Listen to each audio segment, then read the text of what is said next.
Então esse foi o vídeo. Se ficou alguma dúvida, não deixe de nos falar nos comentários. E curta e compartilhe nosso canal, pois isso nos ajuda muito. Até a próxima. A grande alegria e o prazer de falar com a cientista e professora Aline Torne aqui no nosso programa. Semana passada não pôde, mas hoje ela está aqui para a gente conversar e falar sobre esse dia especial, que é o Dia Internacional da Mulher. Professora Aline, bom dia, com muita alegria, seja bem-vinda, parabéns pelo Dia Internacional da Mulher. Bom dia, Nelson, obrigada, parabéns para as mulheres que estão em casa aí também, né? É verdade. Bom, professora Aline, neste dia 8 de março, Dia Internacional da Mulher, nós vamos falar sobre o papel da mulher na ciência.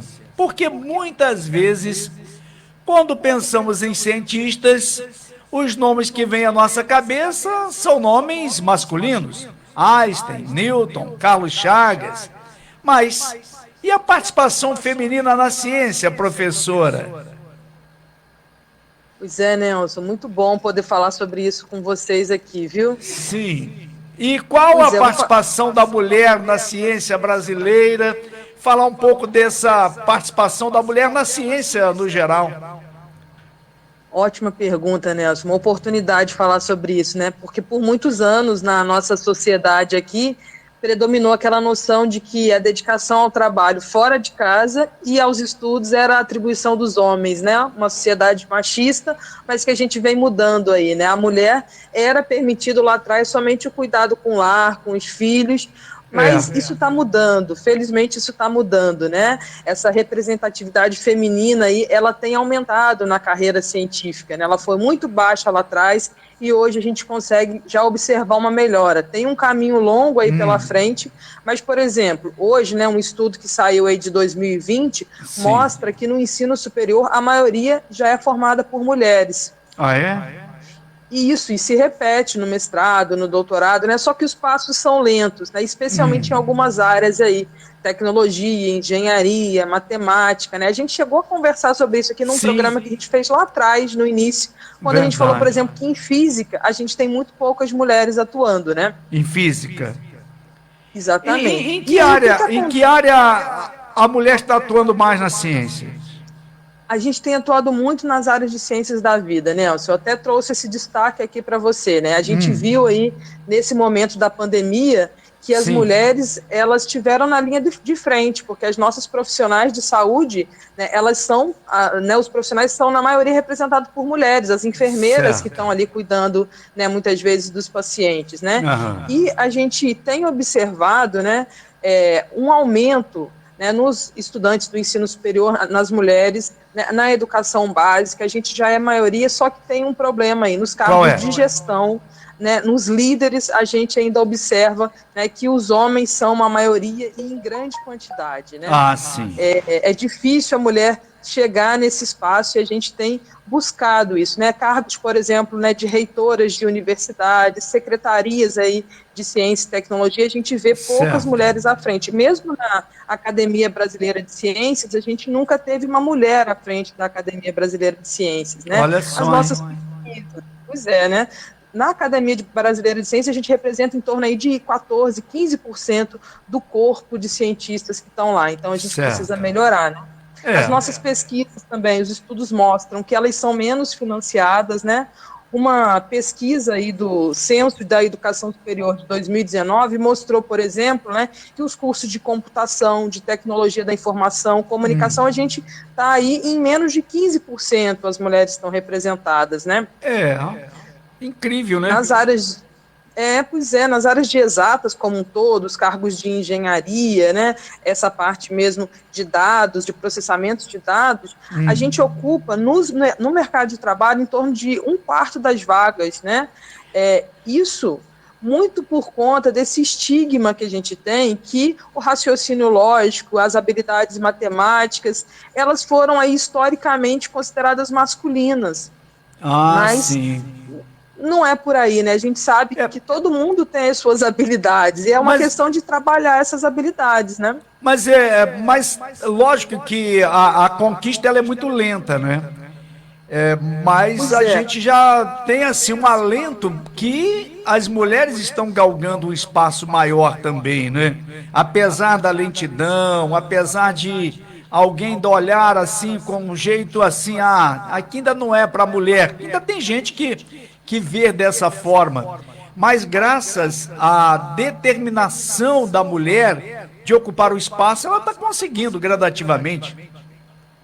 Pois é, assim, e diversidade é importante em qualquer lugar, né? Na ciência não é diferente. Não, né? Quando a gente tem a mulher sendo representada na ciência, né? Nas pesquisas, né?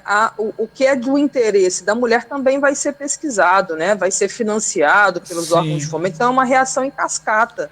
Né? Quando a gente não tem a mulher lá presente, a divisão dos recursos também acaba indo majoritariamente para os homens, né? Então a gente tem que trabalhar esse quadro para melhorar. E como fazer isso para ter mais mulheres na ciência? O que a professora Aline vislumbra?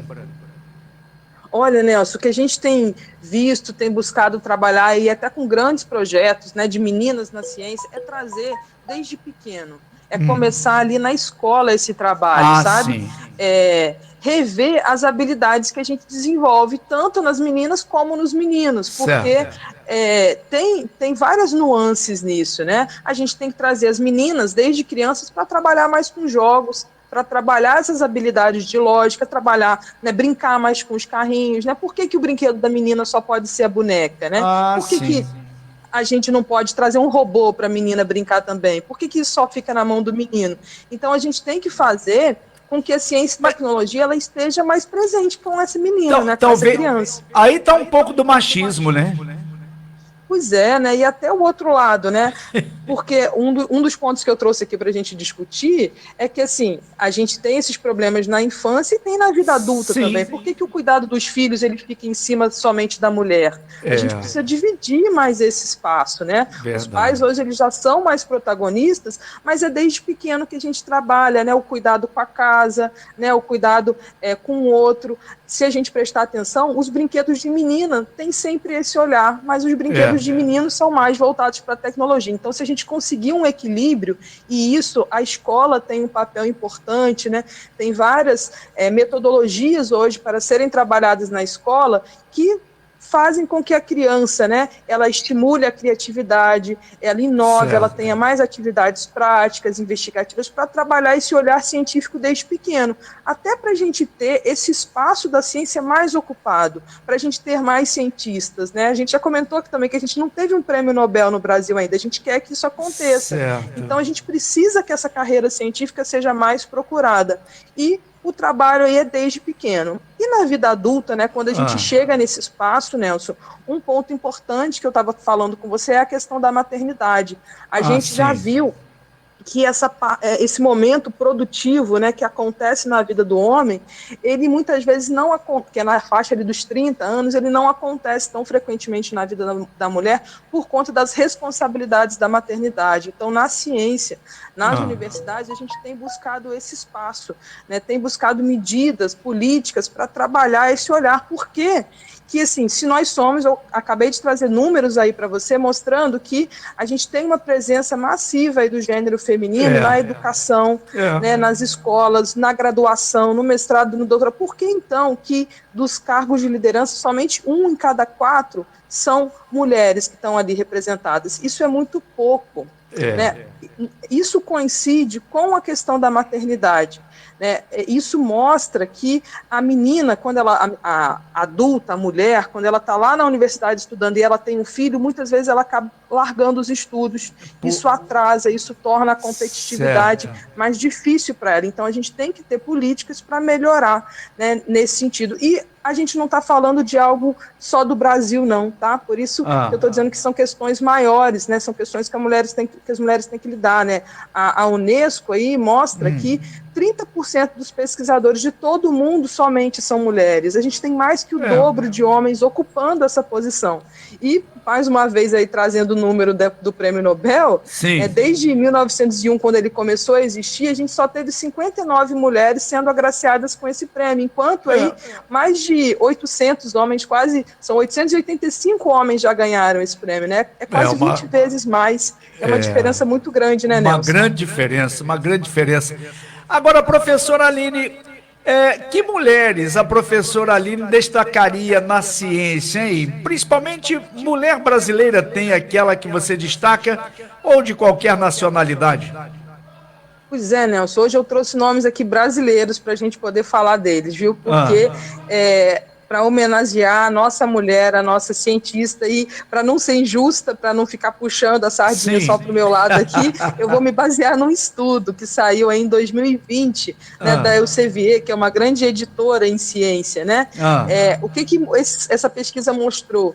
Que as mulheres cientistas no Brasil, elas são maioria na área de ciências da vida, que você tinha perguntado lá no início, né? Que áreas são essas? Medicina, enfermagem, imunologia. Então, trazendo aí para o período que a gente está vivendo agora, né? Eu já disse que as mulheres foram protagonistas na linha de frente da pandemia, mas não só isso, assim, a gente viu as mulheres cientistas brasileiras na TV diariamente. A Margarete Dalcomo, por exemplo, que é uma pesquisadora da Fiocruz, ela estava o tempo todo explicando os cuidados que a gente tinha que ter. Todo mundo deve ter recebido um videozinho aí da Margarete Dalcomo, que é uma senhora, falando, né, sobre esses cuidados. A gente teve uma outra jovem também que apareceu muito, de cabelo vermelho, a Natália Pasternak, né, que também não saiu da TV, né, falando sobre a doença, questionando, trazendo aspectos políticos, chegou a participar da CPI da Covid, né, ela é microbiologista, uma grande divulgadora científica.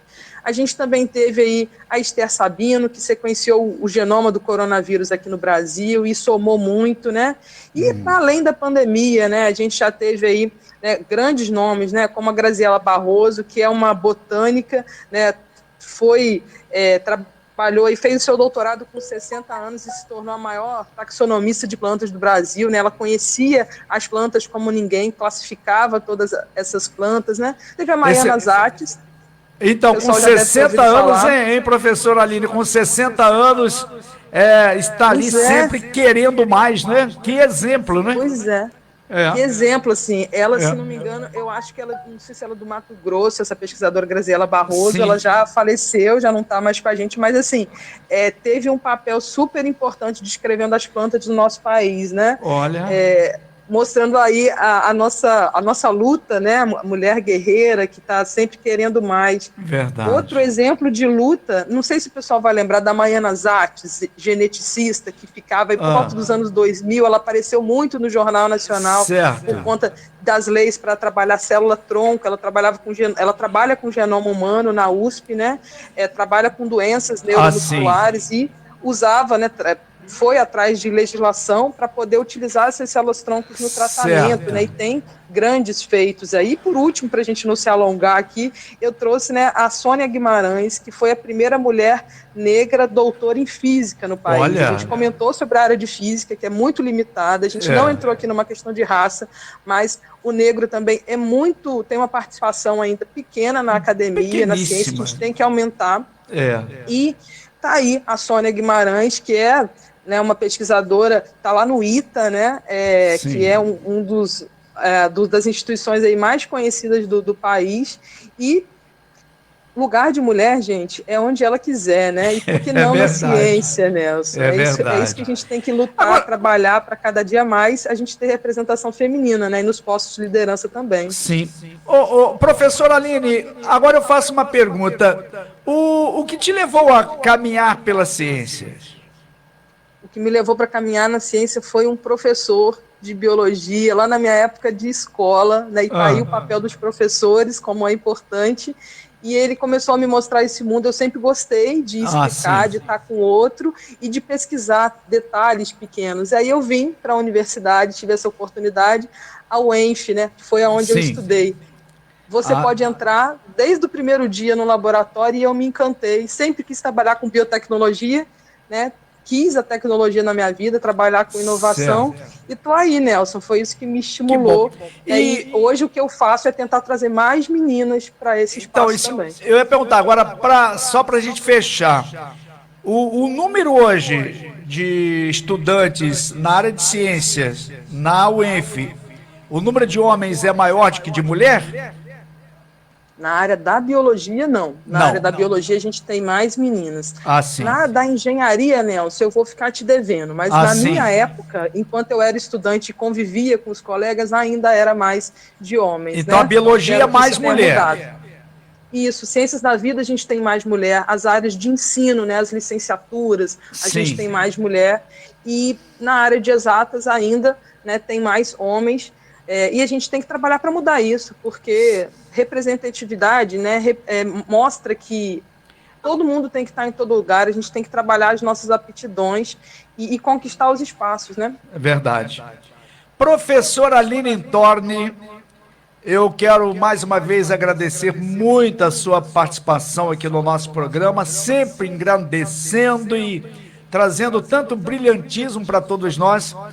Desejar que a professora tenha assim esse dia muito especial, comemore bastante esse Dia Internacional da Mulher e continue sempre dedicando nas lutas para que as conquistas possam se tornar realidade, viu, professora Aline? É isso aí, Nelson. Obrigada. Até a próxima, gente. Um abraço, tá aí. Conversamos aqui no nosso programa com a professora e cientista Aline Intorni,